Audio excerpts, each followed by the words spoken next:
A new project, first project for the FabCo channel, something for myself that I've been wanting to do for a long time, which is more of a classic car, something that I'm more into. And what we've got is a beige Austin Princess with a brown vinyl roof, which these are the cars that I lust after in a weird way. And I've got a lot of ideas with what I want to do with it. They do involve the Jag. And it's more of an engineering exercise for me, really, something I wanted to do a full engine and transmission swap. So obviously the Princess is a front wheel drive front engine car, and the Jag is a front engine rear wheel drive car, and we're gonna like mash the two together and create hopefully a fairly quick British Leyland beige 80s beautiful car that can go sideways a bit, I guess. So under here, the standard original Princess 6-cylinder. This is a transverse 6-cylinder, which is pretty rare. 2.2 boat anchor of an engine and gearbox. But it does give us some challenges in terms of, I want to try and keep the interior of the car as original as possible. I think I do. And there's obviously no transmission tunnel in this car, and it's a hydroelastic car. So the suspension is gas, and all of that kind of gubbins as such is hidden in a tunnel behind the engine. So all of that's going to have to come out. I was planning on stripping out the hydroelastic anyway and going with the the McPherson strut suspension on the Jag, but there's no turrets. And it's fairly rusty. Underneath it's not too bad. Most of the rust on this car is cosmetic, so that gives us a really good platform to work from in terms of just being able to add in a bit of strength and kind of build on that fairly easily. So for me, this is where it gets exciting, because this engine, if you don't know, is the AJ30 Ford engine.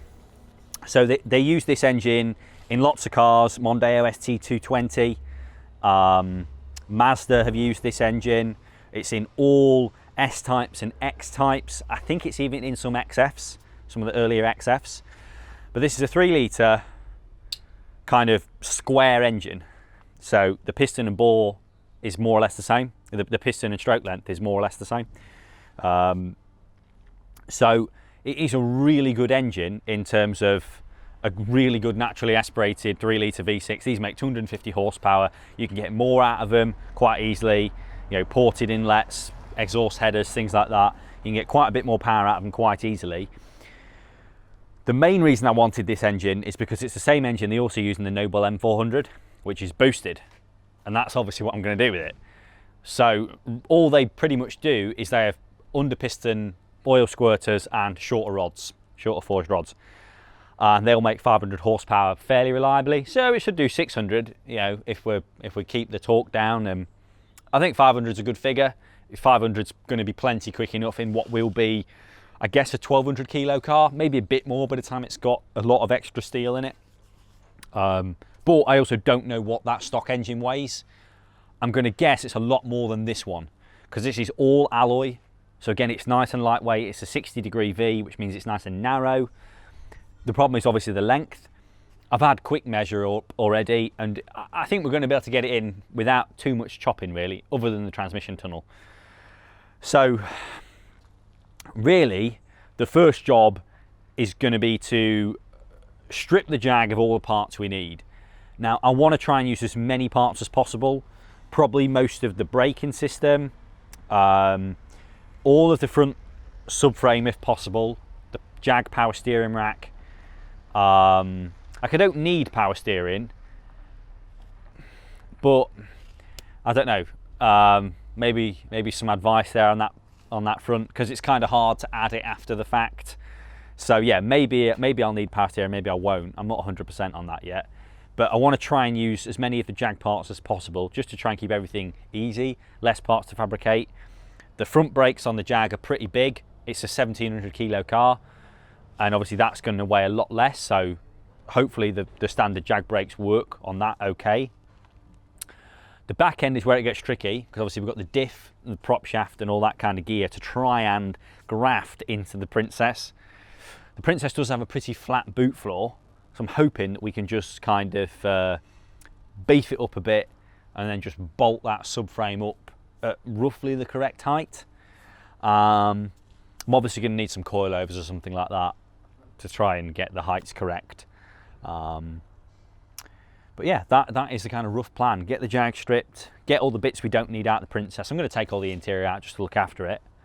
But yeah, that's like the first thing to do really.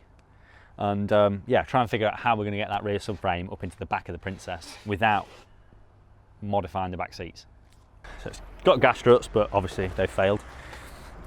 It's got a load of spares in there at the minute, but we're going to pull all them out, and you'll see that the boot floor is pretty big and in pretty decent condition.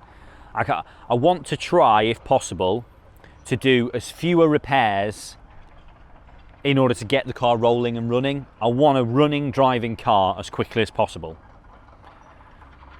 because it's much easier to keep the motivation going when you've got a running, driving car. So that's the plan, get it running and driving, and then I can start to probably do some bodywork repairs over the winter, things like that. But a kind of rough plan is to try and get this car running and driving before the end of the year, which doesn't give us long, considering it's not just an engine swap, it's a full kind of drivetrain and transmission swap. But I think it can be done. There's some challenges, but yeah, I think it can be done. So we've got it in now. It's all stripped out inside, or not completely stripped out, but as much as I need it to be. I need the whole floor pan clear, basically. So other than for a bit of sound deadening, the handbrake, gear stick gaiter, stuff like that, it's basically stripped out. I may end up having to take the dash out as well. I'd rather not if I can help it, because I don't know what crap I might find down there. But yeah, I might need to take it out, because it depends how big of a tunnel we need. I imagine it's going to be fairly sizable, but we'll see.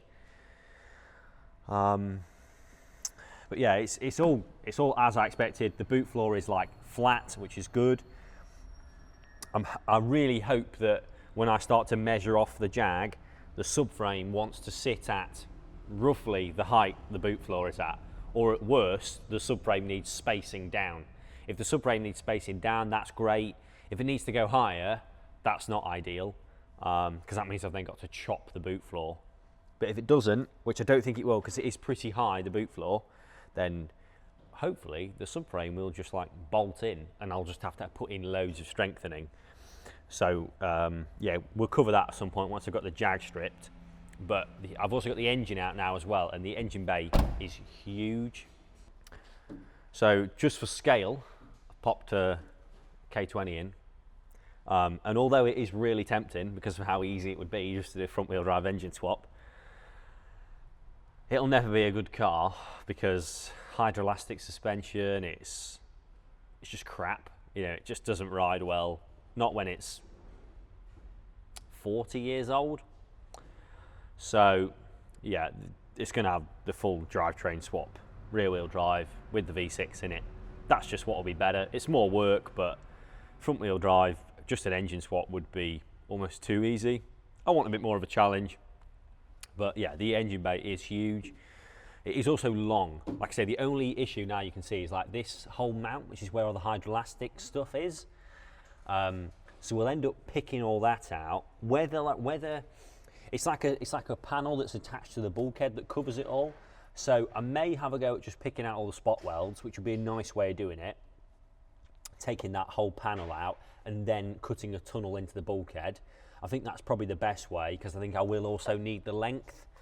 So once I've got the rest of the running gear stripped off this, that is probably the first job, is taking out this panel, drilling all the spot welds out, and kind of just trying to de-panel it essentially.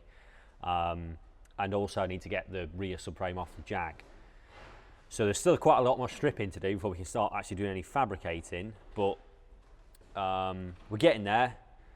So yeah, strip the rest of this, strip the Jag out. Hopefully the rear subframe kind of just fits, which it probably won't, but it's a nice idea. And then it's a case of trying to fit the engine in here, get the engine at the correct height for the prop shaft. That's why I need to get the rear end in first, so I can get the kind of rear axle, rear diff height set. Then I can set the engine height, which again I think will be quite low. And although the car is quite high at the minute, it's quite hard to tell, but I don't think we're going to struggle with bonnet clearance on that engine. It's a 60-degree V, so it's, you know, it's not super tall. The plenum on the top is not that tall, but I think I'll end up modifying that anyway. But yeah, lots to do, lots more stripping to do. Hopefully in the next episode we'll have maybe some fabrication to go at, or maybe starting to plan some fabrication anyway. So thanks for watching. If you like the video, give it a thumbs up and make sure you subscribed, and we'll see you in the next one.